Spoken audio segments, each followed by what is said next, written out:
সেনা সদর নির্বাচনী পর্ষদ 2026-এর আনুষ্ঠানিক উদ্বোধনে রবিবার সকালে ঢাকা সেনানিবাসে আসেন প্রধানমন্ত্রী তারেক রহমান। এ সময় সেনা কর্মকর্তাদের সাথে কুশল বিনিময় করেন সরকার প্রধান।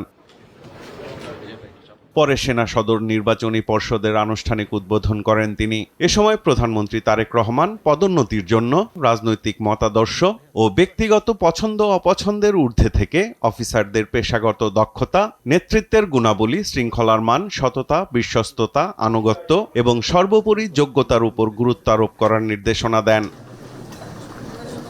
দেশের স্বাধীনতা সার্বভৌমত্ব রক্ষায় নিজ দায়িত্ব পালনের পাশাপাশি অভ্যন্তরীণ শান্তি শৃঙ্খলা, স্থিতিশীলতা ও দুর্যোগ মোকাবেলায় বেসামরিক প্রশাসনকে সহায়তার ক্ষেত্রে সেনাবাহিনী গুরুত্বপূর্ণ ভূমিকা রাখছে বলেও জানান প্রধানমন্ত্রী। সেনাবাহিনীর এই ত্যাগের জন্য আন্তরিক ধন্যবাদ জানান সরকার প্রধান। পরে নির্বাচনী পর্ষদের সাথে ফটো সেশনে অংশ নেন প্রধানমন্ত্রী তারেক রহমান। প্রথম পর্বের এই পদোন্নতি পর্ষদে বাংলাদেশ সেনাবাহিনীর কর্নেল থেকে ব্রিগেডিয়ার জেনারেল এবং লেফটেন্যান্ট কর্নেল থেকে কর্নেল পদবীর যোগ্য কর্মকর্তারা পরবর্তী পদোন্নতির জন্য বিবেচিত হবেন। সাইফুল রিপন, দেশ টিভি, ঢাকা।